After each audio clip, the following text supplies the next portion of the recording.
Alright, isang magandang araw po sa inyo muli mga ma'am, sir dyan, ano? Again, welcome po sa ating Butchawals TV channel dito sa YouTube. Ngayong araw na to, meron po akong ipapakita sa inyo ang isang house and lot. Pag-aari po ng isang foreigner na nakapangasawa po ng Filipina. Actually, ang may-ari Filipina kasi sa kanya po nakapangalan yung property. Ito pong property na to ay nasa 3,000 square meters. Fully fenced po ang perimeter niya, concrete. At ang bahay ay merong 3 bedrooms at 3 CR. Ito po, daan papuntang San Marcelino. Actually, may access po dyan papuntang Manila. Dire-diretso na yan. Sementado po yan hanggang Metro Manila. Okay, dito naman po ay papuntang San Antonio, bayan ng San Antonio. Meron din pong daan dyan papuntang Manila. Pag kumaliwa kayo, pag kumanan po kayo ay papunta naman kayo ng iba, dire-diretso na yun hanggang Pangasinan. Ang frontage po ng property ay nasa 90 to 100 meters. So, may malaking gate dito.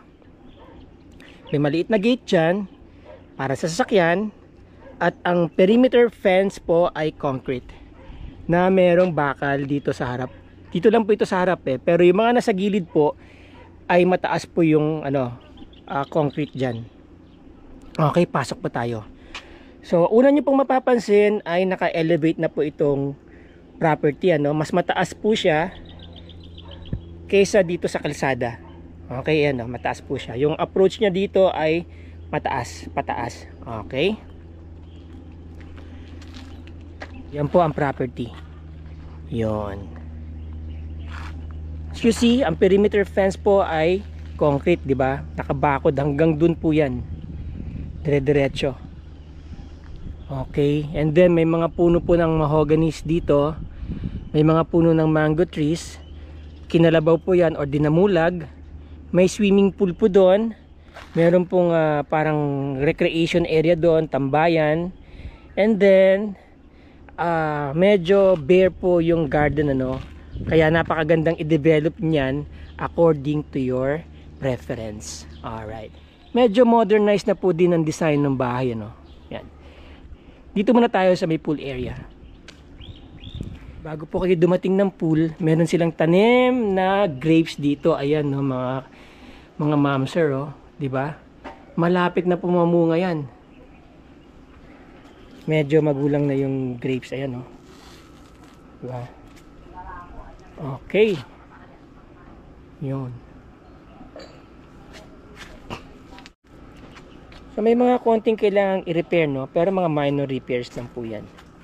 So ito po yung pool. Ang size ng pool ay 120 square meters, sabi ng may-ari. Ito po siguro mga nasa 3 feet. And then ito nasa 4 feet. Tapos ito ay 5 feet or 6 feet. Okay, ayun po ang source ng tubig ng pool. May sarili siyang source. Ang laki ng kanyang pipe. Kaya mabilis pong mapuno itong pool na yan. Yan. At sa area na to, mapapansin natin, malilim.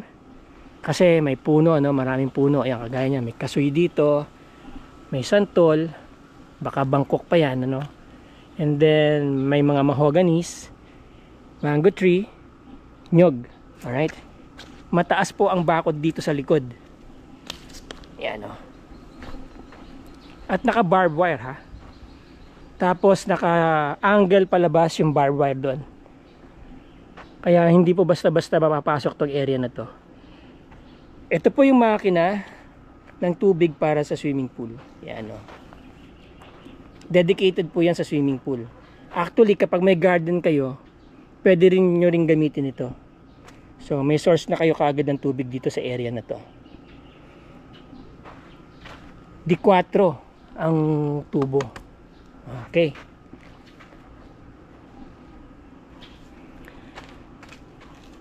Pasensya na kayo ma'am sir, medyo mainit kaya medyo parang hinihingal ako. And then ito merong malunggay, of course masarap yan syempre. Tapos ito po yung bahay ng makina ng swimming pool. Ito yung likod ng bahay. Yan, may balcony din po dyan sa taas. So kung titignan nyo po yung mga kisame niya, yung mga spandrels, okay na okay pa po, goods na goods, no. Mainit talaga ngayon dito sa Zambales. So, silipin po natin itong makina ng pool. Yan. So maganda, maganda po ang brand nitong filter niya. Ayan, pati itong makina, goods ang makina. Hayward ang pinaka-filter ng swimming pool. Yan. Magaganda pong brand yan. At saka malinis ang pagkakatirada. Ayan, okay. Alright. So, nandyan ang mga switches. Ito po yung likod ng bahay. Merong service door dito, palabas from the kitchen. Okay. And then, dito po yung kanyang service room. Yan. May another source ng tubig po dito. Okay. Yan, And then, nandito po yung breaker ng bahay, Yan.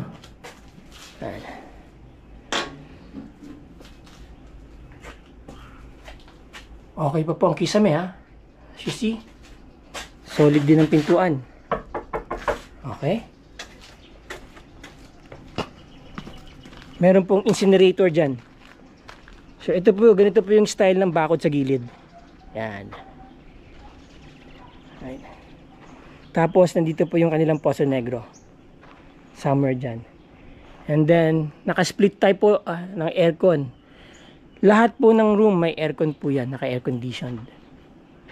Ayan, check nyo yung mga kisame. Diba? Okay naman So doon may split type aircon. Ayan, sa pinaka-office room nila. Now, pasok po tayo sa loob ng bahay. Check po natin yung bahay. Again, this house is around 220 square meters floor area. Alright. 3 bedrooms and 3 toilet and bathroom. And then, merong meron pong wooden door sa loob. Receiving area, you have your window here.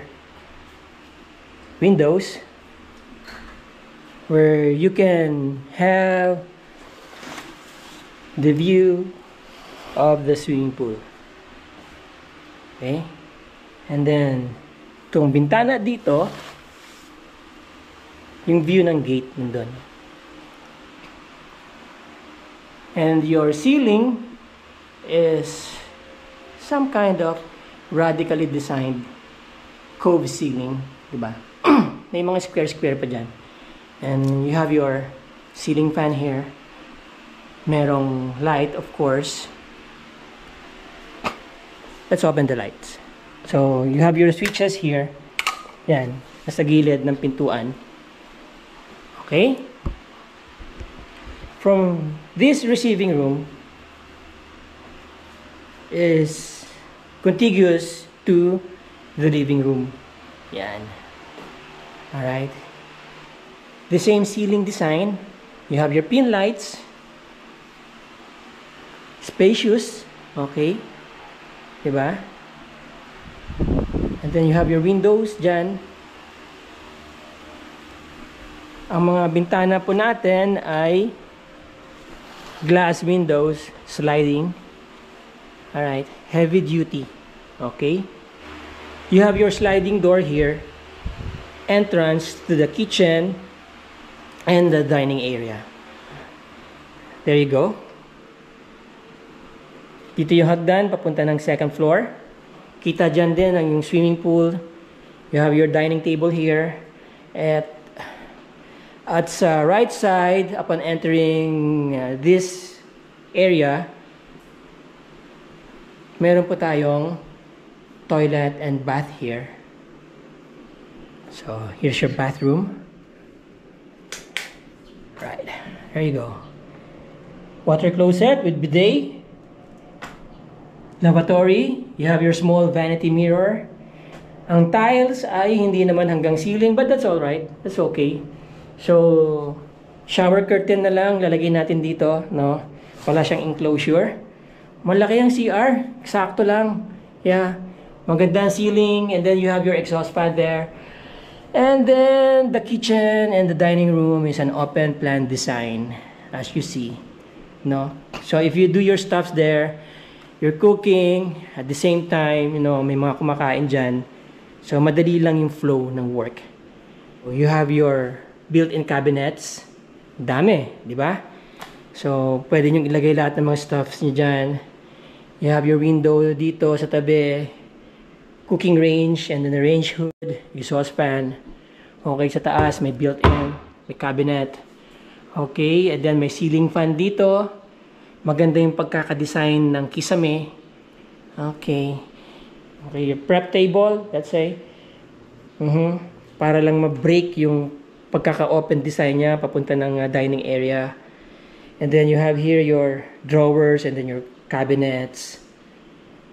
Granite ang ibabaw, no? May mga outlets dyan.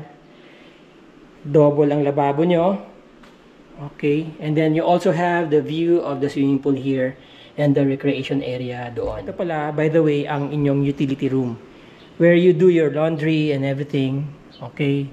So you have your shelves dyan para organize. And then you have your service door here leading to the back of the house. You can as well convert this into a pantry if you want. Kasi malapit siya sa kitchen, di ba? So kapag marami kayong mga grocery and you want to stock a lot of things, mga dilata, you know, spices and everything, pwede nyo pong gawing pantry yan. Tapos pagawa na lang kayo ng laundry area sa labas, di ba? Diyan, somewhere there. Oh, maluwag pa naman po yung ano eh, yung bakuran eh. Okay, now let's go upstairs. So ayan po ang hagdan. It's about 1.2 meters wide. Solid, made of concrete. Steel ang railings, no? And see that? Oh, chicks for free.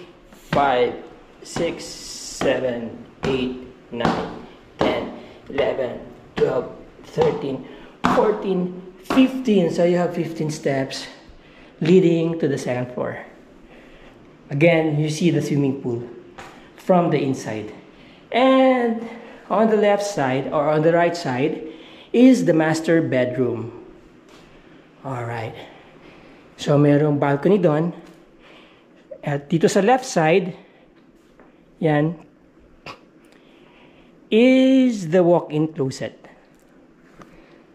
Okay? And then, nandito yung ensuite, toilet, and bathroom.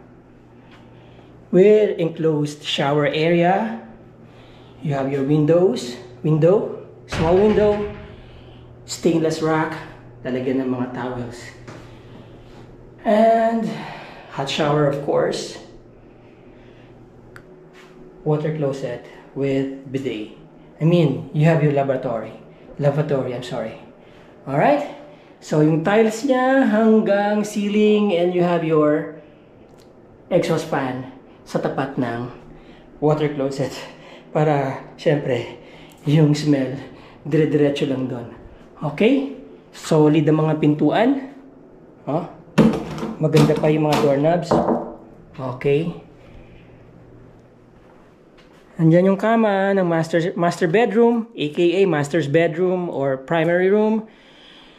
And then you have your design here na pwede nyo lagyan ng painting, no?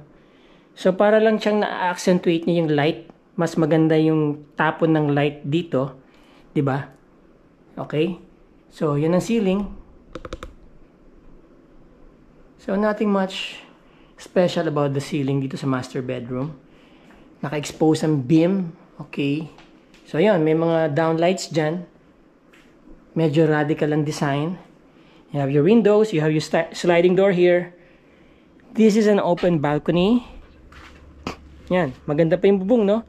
Kailangan lang ng linis ng bahay, no? Eventually, the owner said, kapag i-assume to ng bago nila ibigay ito sa buyer, they will make sure na maayos lahat, malinis. Okay. So ito yung balcony. You have the view of the front, your front yard. And then nanyan po yung kalsada, no? Sinasabi ko kanina. Doon tayo galing sa gate na yon.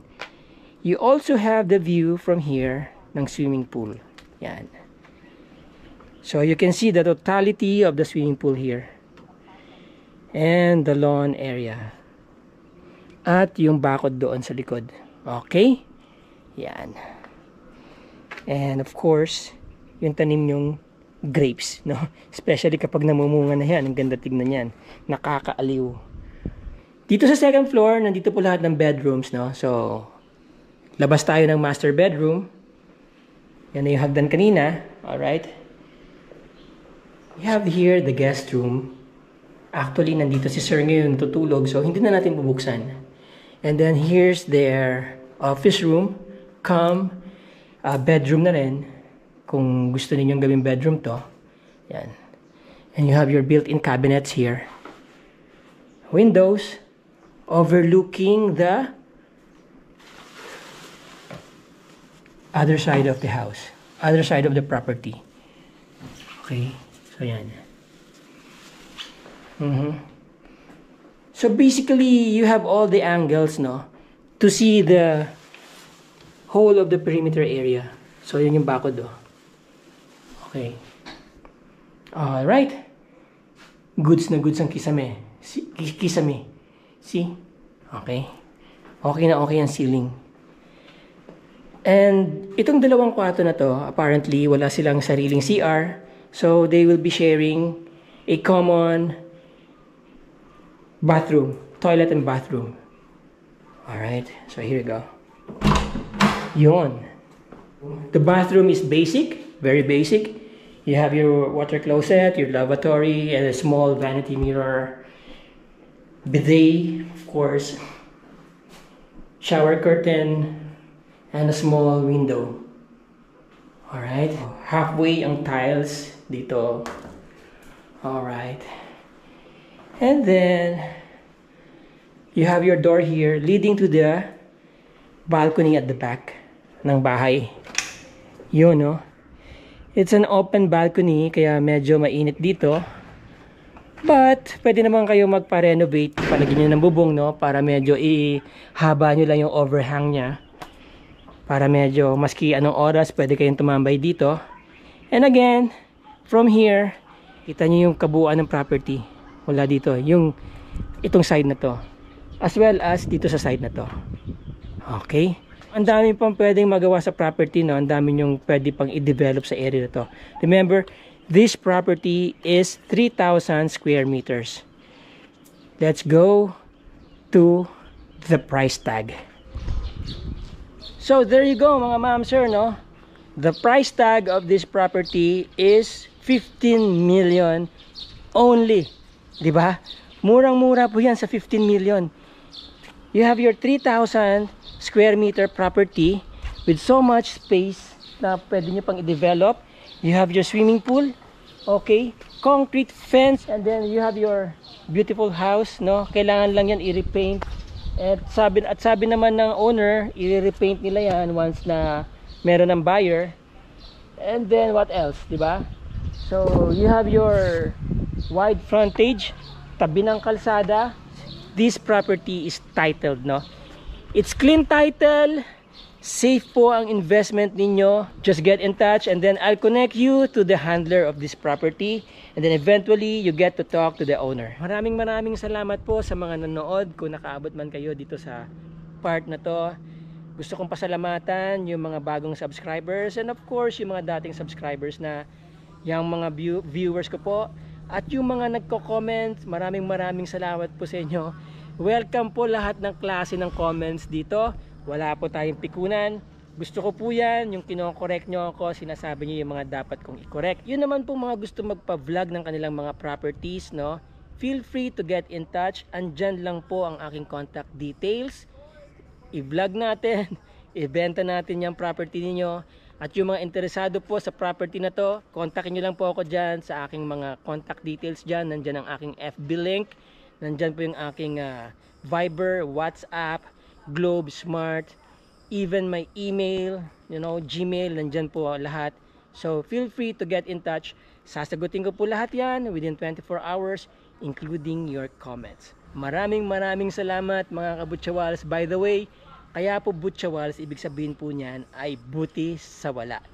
So let's be grateful every day dahil kahit papaano meron po tayo. Maraming salamat po sa inyo. Ciao! Yeah! Team at 17